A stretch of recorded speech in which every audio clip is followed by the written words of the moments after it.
I went and bought drinks, and I was walking around the cemetery drinking. We didn't know if he was dying. I mean, that's the bottom line. And every night I lay in bed wondering, is my son dying?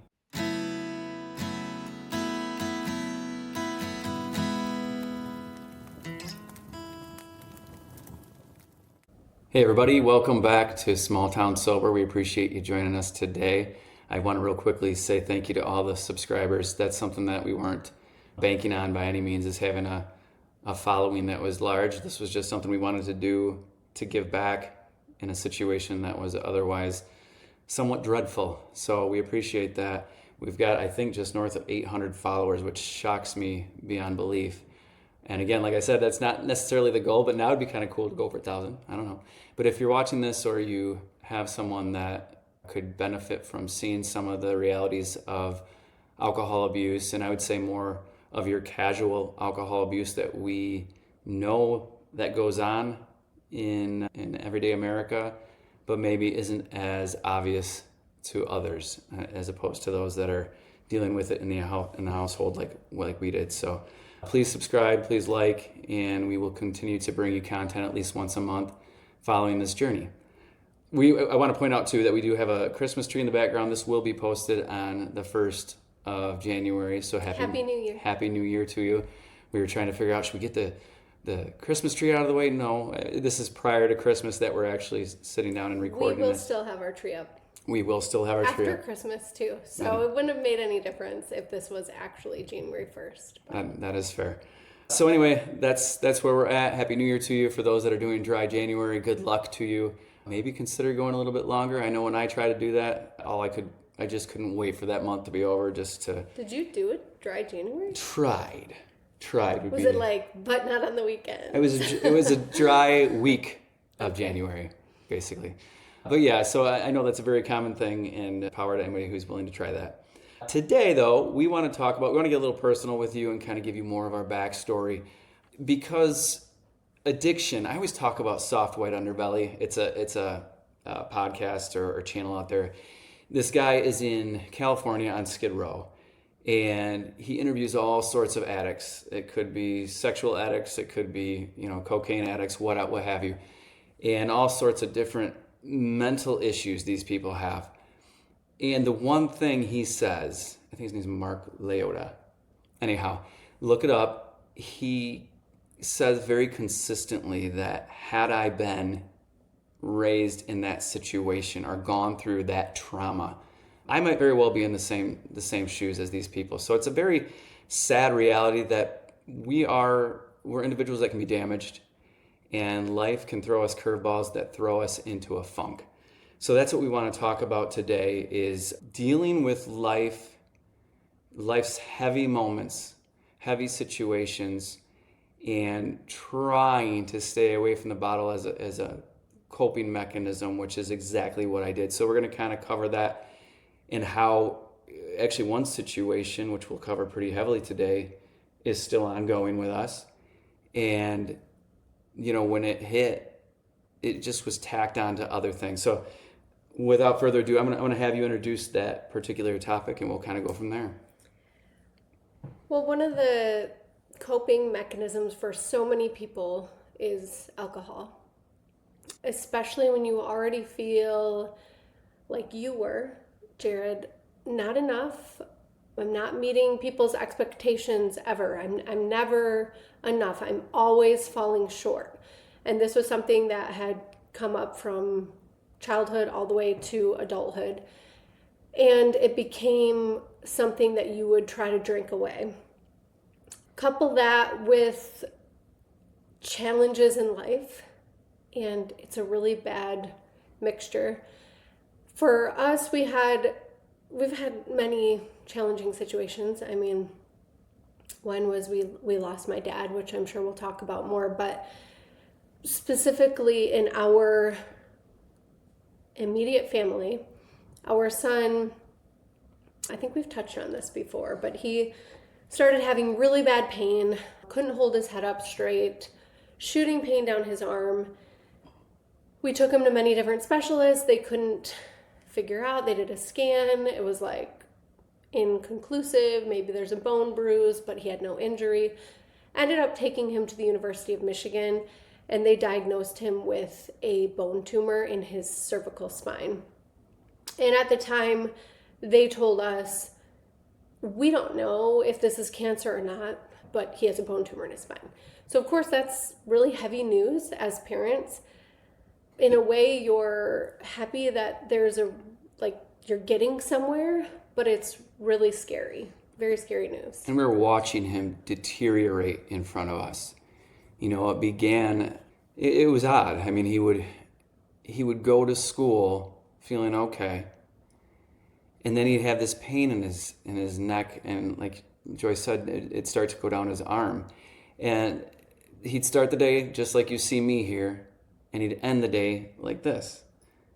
And so we did all sorts of, homemade physical therapy. We'd grab his neck and kind of pull it out and try to straighten it back up. And at times it seemed like that worked, but it was one of those things. I'm standing there, I'm like, Dexton, that's his name. I said, Dexton, would you just move your head, move it, like fight. Just hold it up straight. Hold it up straight. It was so, it was so easy for us to see. Like, all you got to do is this, just do it. And he couldn't do it, or if he did it, it would be just an incredible amount of hurt. So there was, we even tried Botox in his neck. We were just grasping for straws, all these different specialists. He couldn't do any sports, so any sports he was actively doing, he had to completely stop. And, we had also 3 other kids at the time. Now we have 5 total, but at the time we had 3 other kids. And we're driving out to this University of Michigan hospital, which is like an hour and a half away. We're doing this every couple of weeks, it seems, and spending like full days there. We even went to ER once and spent an entire day. We were admitted there for a while, just while they figured things out. But I'm trying to condense this story, make it like just relevant to alcohol. But the point is it broke me. It broke us both down, but it broke me down in a way where I was already not dealing with things well. Yeah, I remember finding Jared crying in the basement with alcohol and just saying, like, what do we do? What do we do? And you know how alcohol is. Like, if you're already emotional about something and you drink, you're going to be telling everyone in the room what's going on in your life and connecting with them and just being more emotional.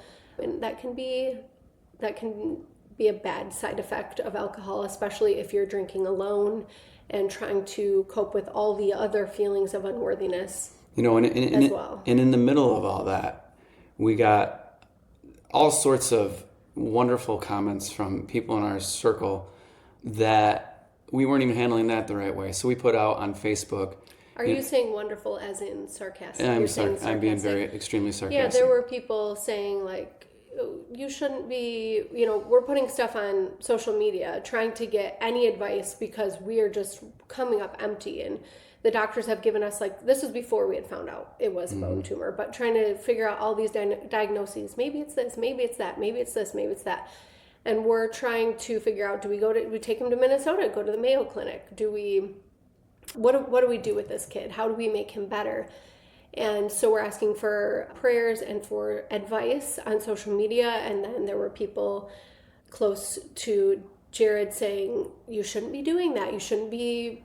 So even getting criticism on how he's trying to handle our family situation. Yeah, and it was very hard. And actually putting those posts out there, I wouldn't regret a moment of that. We were able to talk to a couple people that had either, when we thought it was, do you remember the diagnosis we thought we had for a moment? Yes. But we had someone when we thought it was another issue, we had someone that had that issue that was reaching out and talking to us and making us feel better about that situation. Didn't end up being that. I also had a friend of mine that I don't talk to on a regular basis whatsoever. I would say more of a casual acquaintance, really.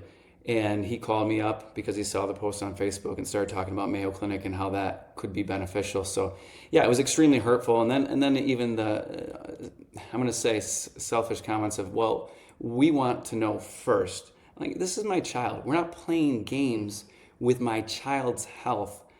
And that was a very disturbing reality that I'm sitting here questioning whether I can put something out there to try to understand what my son... It wasn't we want to know first because we were telling our close family first. It was we want to be able to tell people what's going on before they already know from seeing it on social. I mean, it was like, So it was very frustrating. please don't tell us how to handle our family. And we're just trying to help our kid here who can't get through one day without he was taking 600 milligrams of ibuprofen Just to function. around the clock. Every, whatever you can take it, 6 hours, I think it was, which is it was so hard to let a kid do that because I have a medical background and I know that's hard on your body. But he truly could not get through a day without taking that around the clock. Or a night. The kid was up multiple times a night. Absolutely awful. And now, like today, I had a headache. Now I allow myself, I'm like, I can take some ibuprofen. And it's okay. Because he did it every day, every 6 hours for like 6 months. Horrible. Which is absolutely awful, but thank God for medication because I don't think he could have survived like any of this without medical intervention.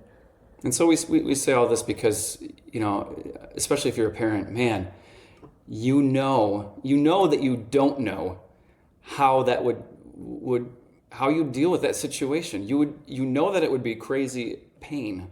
And it was. We didn't know if he was dying. I mean, that's the bottom line. And every night I lay in bed wondering, is my son dying? Is there some sort of... Yeah.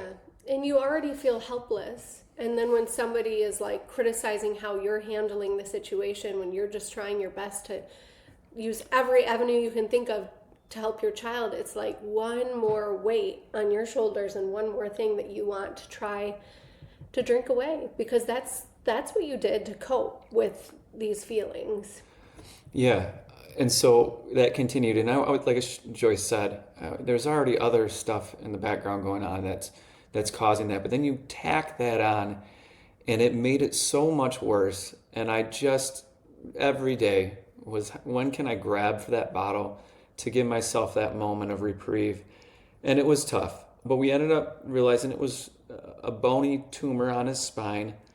And Joyce will correct me if I say this wrong. She's got the medical background to it. But we ended up working with U of M, a wonderful, wonderful surgeon who was, advised us to go in and do surgery. So this means going in and doing surgery on the spine, which again is horrifying.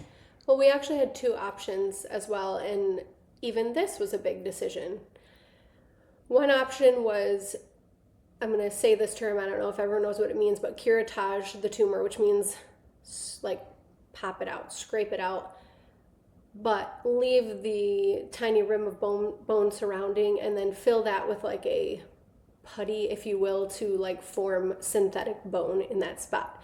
But if he had this done, he would have to stay completely still and like, I think it was like 6 weeks or something, couldn't move, couldn't turn.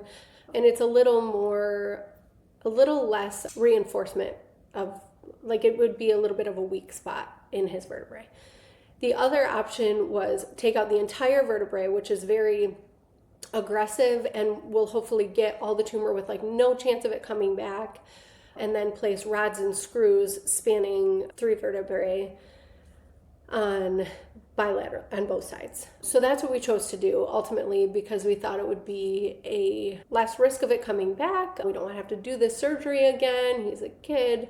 He's going to want to move so that way he can move more quickly after surgery. I mean, it was like a crazy intense surgery. I mean, he had a drain coming out of his spine and it was yucky, but we did go with that surgery. And that was the other thing. You question, no matter what you do as a parent, you're going to question, was this the right move? Was this what God intended for us to do in this situation? You're just praying and praying and praying and hoping and hoping and hoping. And just that, to add that layer of anxiety. So we decided to do this, and it's in the middle of, just casual life. And so we're down at University of Michigan, and we're going to spend a week there. And I have a job, it's a sales job, and I've got to be out there working or I don't get paid. And so I'm trying to work from there. My wife is there too, and she's got to get back to the other kids here and there. And even during this time, I found a way to get out to the local convenience store. It was a walk down the road next to a cemetery, and I would walk in and grab a couple, I don't even know what size they were, but they were wine glasses, and they were just... It was like a 6-pack of those 5 or 6 ounce wine, individual wine. Yeah, exactly. bottles. Maybe they're 8 ounce. I don't know. And so I'm taking that and, justifying it as I need this. It's stressful time. Stressful time. This is what, we do. And I remember being worried to go home. The plan was for me to go home to the other kids and he would stay there because then he could focus on work and I could just kind of take care of the rest of the family. But I didn't want to leave because I felt like I, for lack of a better word, needed to babysit. I needed to be the responsible parent who was in the room if the doctor came in, who was going to really be present to hear what the doctors are telling us. And I remember for a while I did leave. I think I went home one day and Jared was gone. I found out because I think no, exactly. Dex had called me or something, and she called me within a half hour of herself leaving, and I had already beelined it to the cemetery. And you don't know this because I would never have told you, but I'm going to share it now. I did. I went and bought drinks, and I was walking around the cemetery drinking. I knew you were. I knew you were, and I was like, I can't leave because the doctor's going to come in, and I want to be there for our son. And it was so hard because I'm like, why can't you just be a responsible parent and be there sober? This is not the time to be drinking, And obviously that's true. In my mind, I'm coping with stuff, and I just wanted to calm it for a moment. But that's the reality. The second I had a chance to get out and do that, I did that. And we both knew. We both knew what I was going to do. So that's why she called me a half hour in. And then I play the gaslighting role, and I'm like, I can't even go for a walk? Mm-hmm. I turn it right back on her as if she's the problem, and that's exactly what I'm doing. I'm saying I can't. Controlling. You're controlling. I can't. Listen, dude, I wouldn't be if I didn't have to be. I'm not a controlling person by nature. It's just I'm gonna be I don't want to let my kid down, and not have someone there with him. He shouldn't be alone, for one. We left my dad, in the hospital room during COVID. What happens? He has a stroke and then he ends up dying. I've got some trauma from that. And we didn't leave my dad by choice, by the way. We had to because COVID had really stupid rules for family members with their loved ones. I think everyone was just trying to navigate how do we handle this. But anyway, I've got some trauma from that, and then he's going to try to make me feel bad and make me look controlling and I can't, she just needs her hand in everything, but it's I don't want to have my hand in everything. I just feel like I have to. So as far as that all goes, it's it's very disappointing. We did the aggressive surgery, and within 4 months, the tumor still grew back, and the neurosurgeon was very disappointed, very sad, felt kind of bad. She said, "You guys, I'm so sorry. I left a little tiny rim of bone because I didn't want to cause him nerve damage." And it's listen, I didn't want him to lose feeling in his arm either, or lose control of his arm. So it's not her fault. I do think she's a very skilled surgeon, but unfortunately, this tumor was really relentless, and even just tiny cells, it grew back within 4 months, which they have never seen happen before. So that was around the time right before Jared had this big blow up that caused him to become sober. We had just found out that news 2 weeks. Was that the thyroid thing now, or is that no? separate? That's just the bone tumor. So I think we found them both out at the same time. He also got a new mass in his neck, which is because he had 5 CAT scans in 1 year. Every time they asked for a CAT scan, I said, please. I work in radiology. I said, please don't give him a CAT scan, please. Can we do an MRI? Can we do anything else? No, we got to do a CAT scan. We just can't see this type of bone tumor well enough with any other modality, which I know is true. I know this was the nature of the beast, and it was a children's hospital, and they said, listen, with these kids, we do the least amount of radiation we can to still diagnose. It was what we had to do, but unfortunately, because of all of his scans, he now has a pretty sizable mass in his thyroid, which they then told us, okay, guys, the bone tumor's back, And he's got a thyroid mass that looks like it could be malignant as well. And so Cancerous. this is all now this is sober. Well, first, we found this out about 2 weeks before you got 2 weeks, sober. that's right, okay. But I wouldn't be surprised if this really was like heavy on your mind as you're feeling. As things exploded. Yeah. Yeah, but then we go into it, and actually, speaking of the thyroid one, now we're meeting with this guy, with the doctor, and this is great because he's teaching us, but at the time I'm like, Lord, why more? Why more stuff do you pile on us? But the doctor comes in and he says, as far as this tumor goes in his thyroid, here are the 6 options. There were 6 of them. He said the first one is we go in there and we take a sample and it's inconclusive.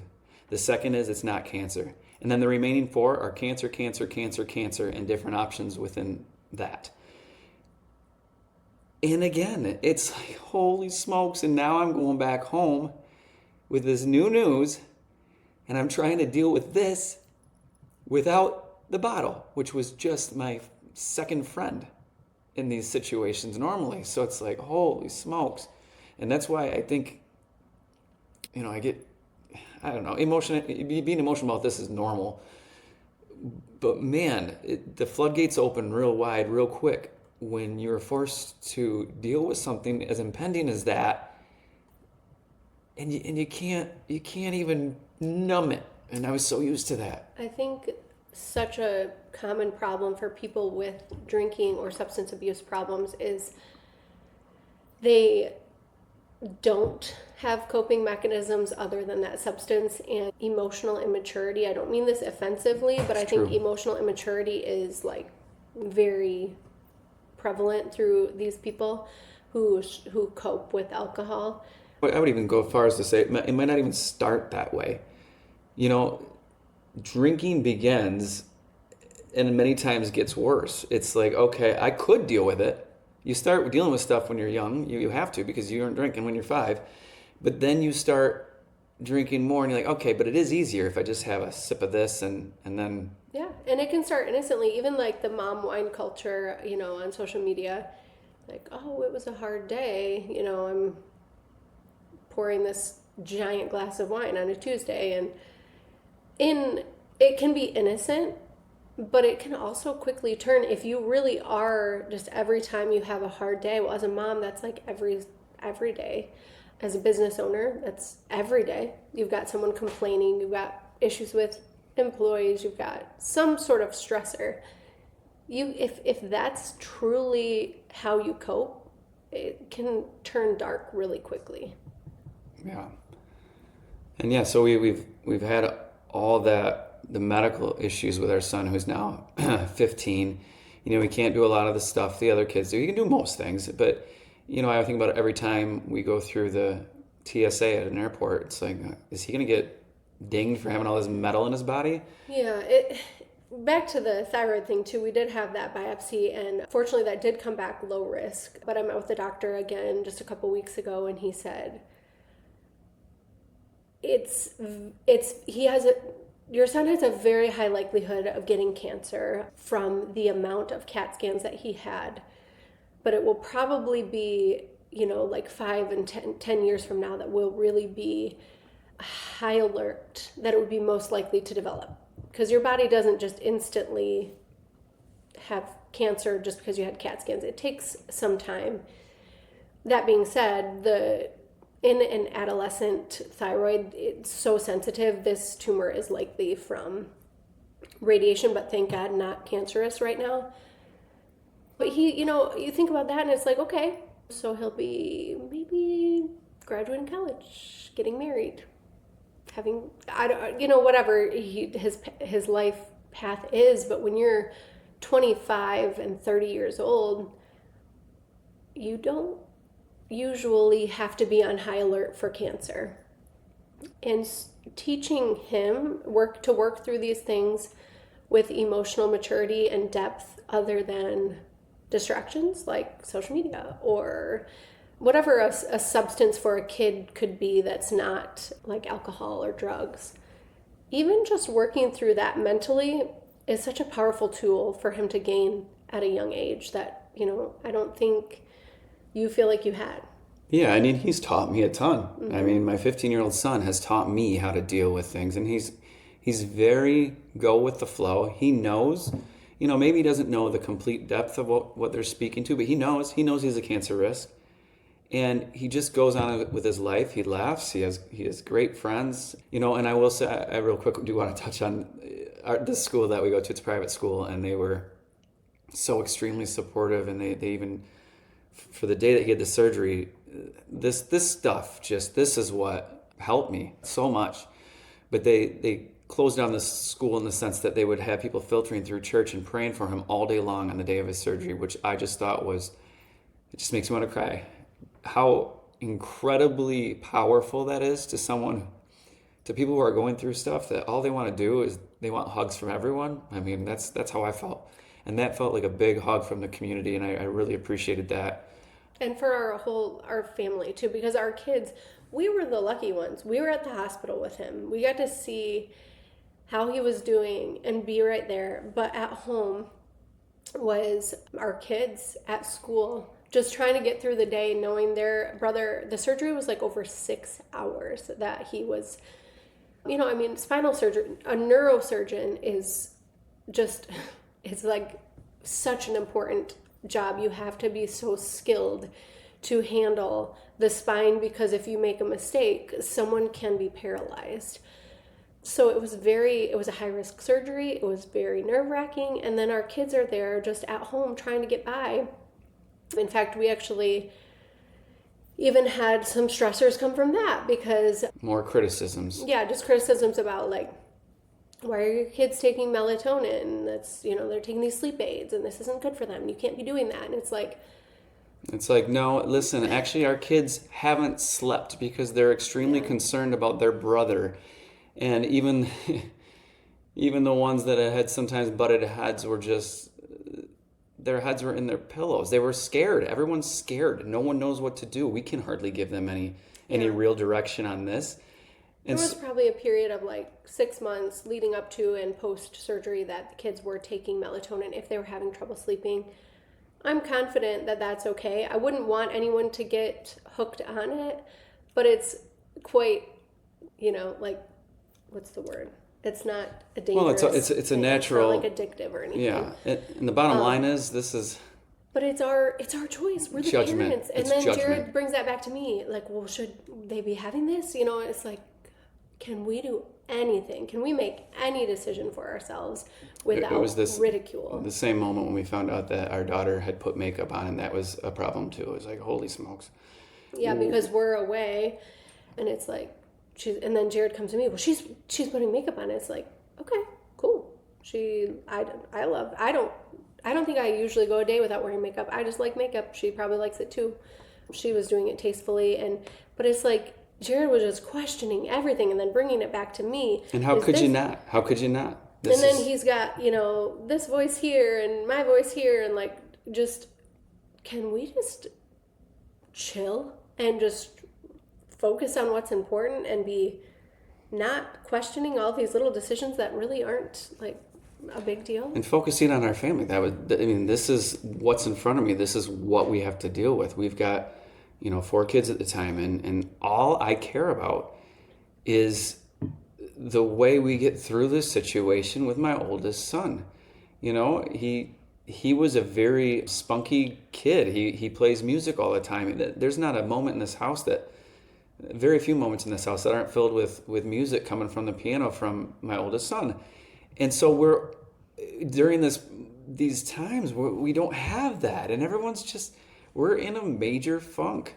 And who wouldn't be? And this, I will say this is one of the points is, I'm not saying this as in that's why I drink, and that what I'm saying is there are reasons why people reach for the bottle. In most every addiction situation, you can track it back to something. That's just the reality of it. And my message today would be, if you're struggling through that stuff, try the best you can not to, and find other ways.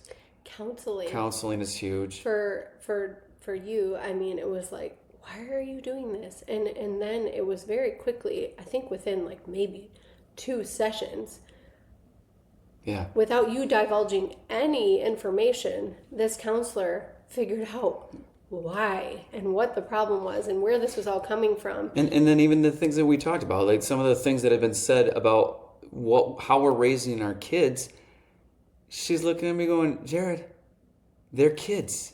You're doing nothing wrong. She brought them in. She did all sorts, had them do some sort of test. And she's like, your kids are wonderful. Stop beating yourself up. And yeah, you're not perfect. Your kids aren't perfect. The world isn't perfect. And the people that are preaching to you aren't perfect. So let's just be happy with what we have. And boy, to hear that for once, it's just like, I know it's very simple, but I guess that's something I would say to all my fellow addicts out there. Like, you're worth it. The fact that you're struggling means you cared about something originally. You cared about something enough to try to drink it away. That's worth noting. You're special, and God makes us special. God makes us the way He wants us to be. And I've been ridiculed for being empathetic, and it's no. Empathy is a good thing to have.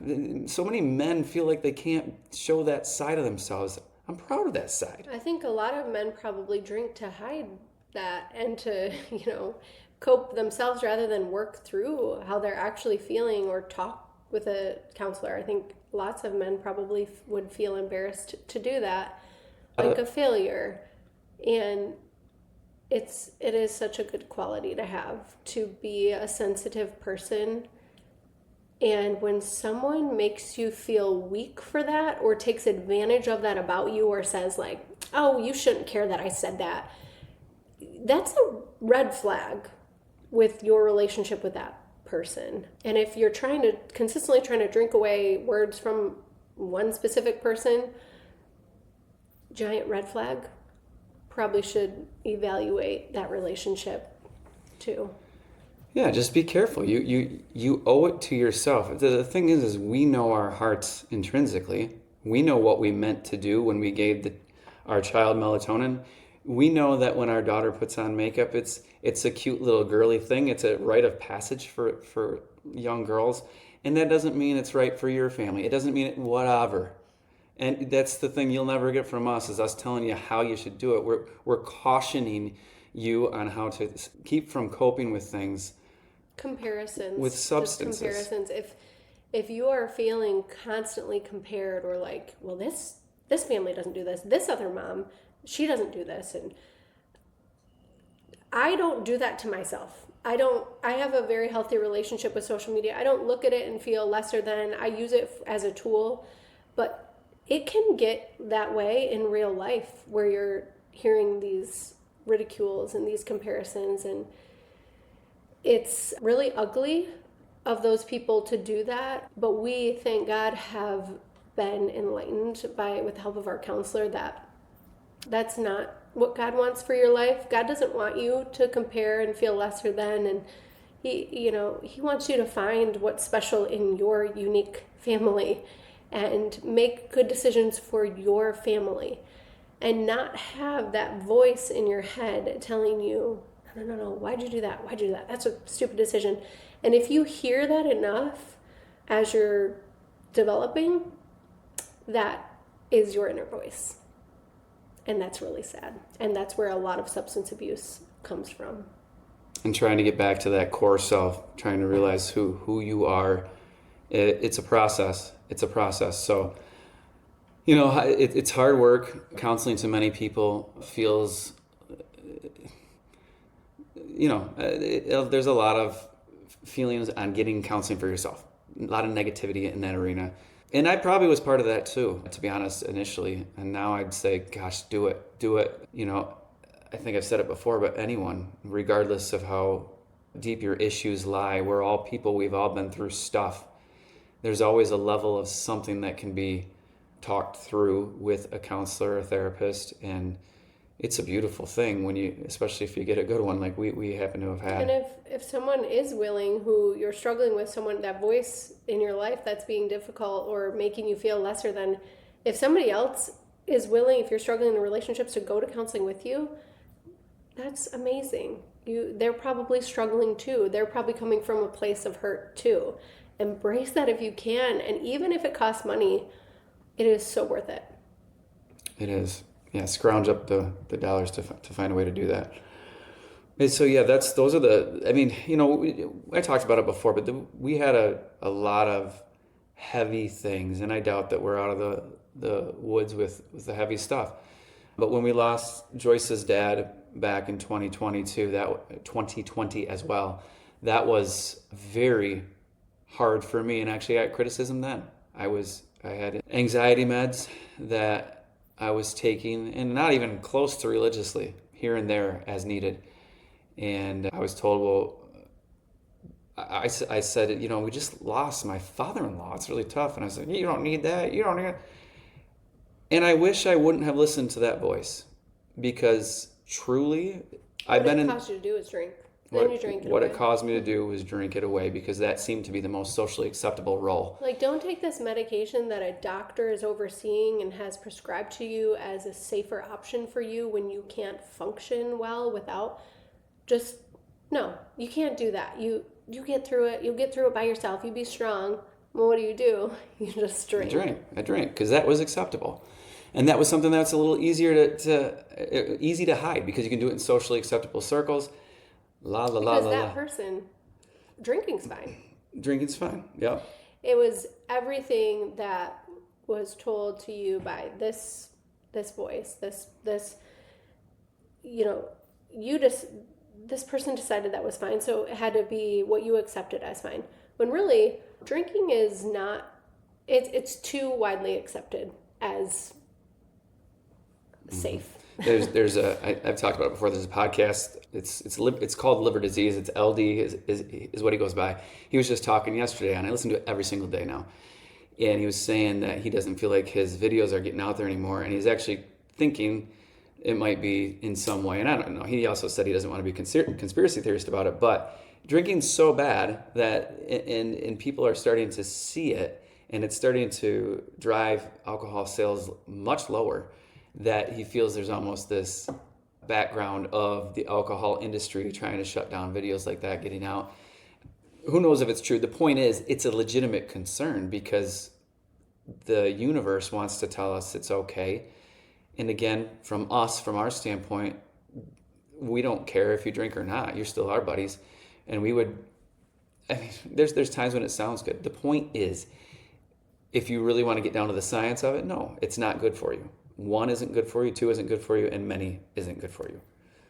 If someone in your life has a problem with the amount of alcohol that you're consuming and talks to you about it, and you choose to ignore. Who did that? Hypothetically. Then, should be a red flag. Like, if somebody approaches you about this and you just consistently aren't willing to look at it, then it means too much to you. I mean, if someone tells you anything else is a problem, like, I really think you drink like way too much pop. Like, I'm actually just concerned about you. That's so much sugar. Would you consider backing off that? Obviously, pop is way more like less lethal. Not the same situation.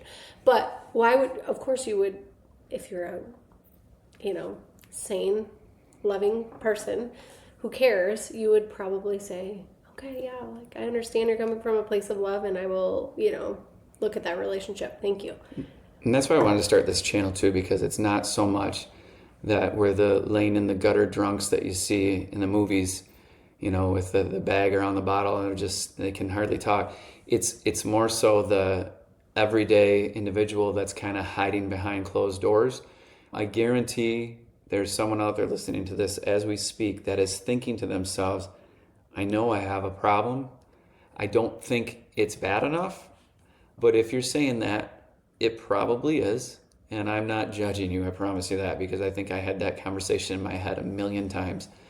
But just know it's worth considering. It's worth considering making a change, because I didn't feel confident enough that I could put it down with the amount of social situations we are involved in. And it has been so helpful to not have it. I feel much more confident in myself, which I did not think I would have. And I think it's growing by the day as far as social environments and being able to speak without having the liquid courage.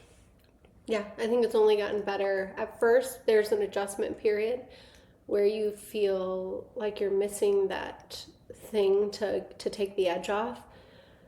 But once you work through it, you don't even think about it anymore. Like last night, we went to some of our friends' house, and typically with these people, we would be drinking probably several. I mean, you'd probably be there for several hours drinking. I don't know. You probably would have five drinks or so there.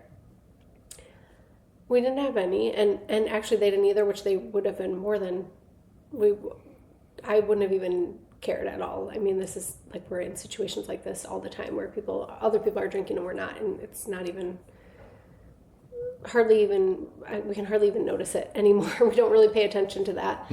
But that's nice of people to be respectful of that, and I do appreciate that there was an effort there. But we are at a point where we don't even want it, and the conversations there's so much more depth to them. I think that they're so much more productive. You can remember them. I remember them. I didn't remember anything before. And you feel more of a connection because there's not like that barrier of just a substance that's, making you maybe act a certain way, say certain things, loosen up just enough to kind of maybe not be in the right state of mind to really recall situations. Yeah, you're doing deep dives. You're able to actually communicate on a deeper level. Yeah.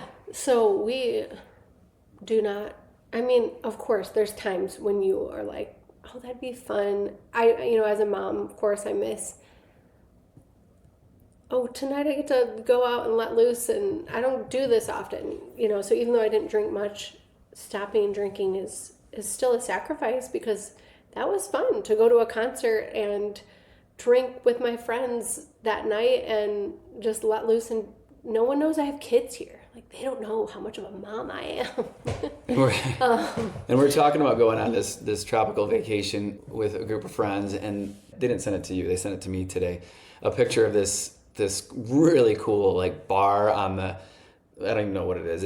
It's down in the Keys of Florida somewhere. And the point is it's just beautiful like aqua water. It's just gorgeous, and it's got all the tiki looking stuff that I just love. That's a moment that alcohol sounds phenomenal. But then you think about everything else, like, oh, but then I wouldn't stop, and then I'd be fighting with my wife, and then I'd be driving my kids under the influence, and and then it's like, yeah, it's just not worth it to me, because I would like to have one, and I couldn't have one. I would have more than one, and more than one is going to be a problem. And yeah. And we tried a really good mocktail the other night. Oh yeah. We were at a friend's house last weekend, and he made us the Fever Tree ginger beer with cranberry juice, like 100% cranberry juice, not the cocktail, and a splash of lime, and we loved it. It was really so good. So those are the situations where we will now indulge in a wonderful mocktail, and maybe they're good. Like spend money on something else. Like we would normally spend hundreds of dollars on these vacations. Yeah. Well, maybe you can get a really awesome souvenir for your kids and feel a lot better about it.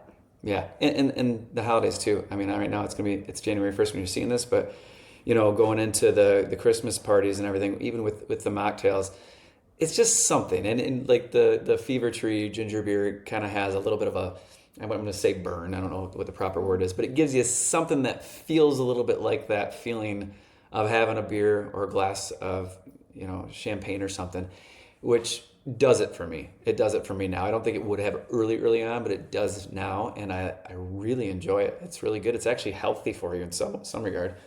So that's awesome. And being that it's January 1st, if you are trying sober January, what is it called? Dry January. Best of luck. I really hope it's good for you. It doesn't mean that you have to be long-term sober like we've chosen to do. One thing that I think is such a powerful tool is the Whole30 diet. I absolutely hate it because it sucks.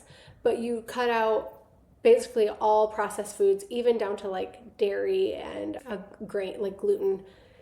for 30 days and you just stick to basic whole foods, and then you slowly reintroduce them. And you might find after doing that, you don't really care about sugar anymore, or like those cravings go away. So I would really hope that Dry January would do that for many people, is really make you reevaluate that relationship, and maybe you're not craving it as much, or maybe you went from thinking about alcohol every day or at least every weekend to maybe once a month you're like, I might have a couple drinks, but you get so used to being without it and working through those social situations that you realize you don't necessarily rely on it like you used to.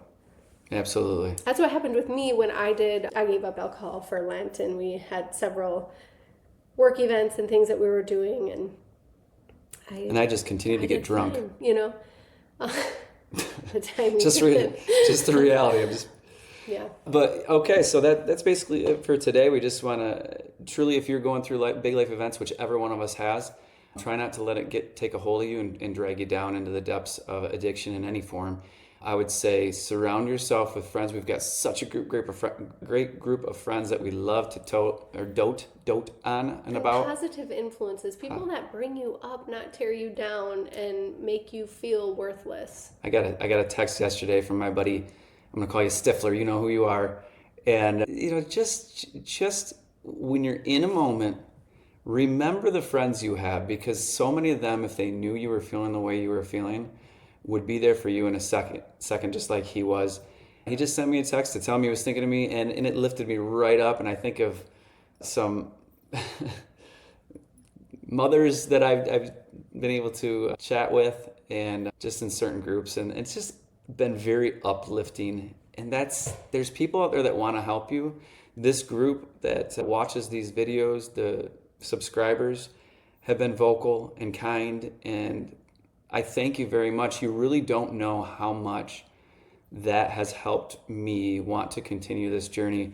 And then obviously my beautiful wife over here, we see every day now more productivity in our marriage.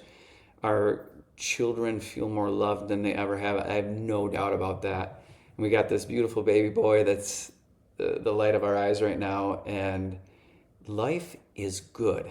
It's real good. It's really good. And I saw a really encouraging article the other day that said, if your kids, have I said this before, were raised in a conflict situation, like say with an alcoholic dad, or just saw trauma in their life, and then saw it resolved, worked through, it actually used the specific situation. That's why I'm saying it, not because it's specific to our situation, but it said if this child was in an alcoholic home, even if there was abuse, and then that dad recovers and talks through the conflict, and they see them fully recover, and the abuse stop, and all the conversations are had, that child, it is more beneficial for them to have been raised in that conflict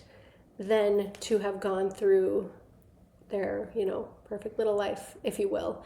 So that was really encouraging, because I do often wonder, I'm like, oh man, like I wish our kids didn't have to just be in this situation, but wow, that's so cool. And even, losing my dad, like he was huge to our kids. He was just so involved in their lives. And I've often thought, losing grandpa, it's just devastating. But they saw so much love come from that. Like they felt how much we loved him. They saw that we hope in God that we know we will see grandpa again someday. They see my mom happy and smiling and positive, and of course hurting because she misses him, but they see her carry on, and they see her just still show so much joy.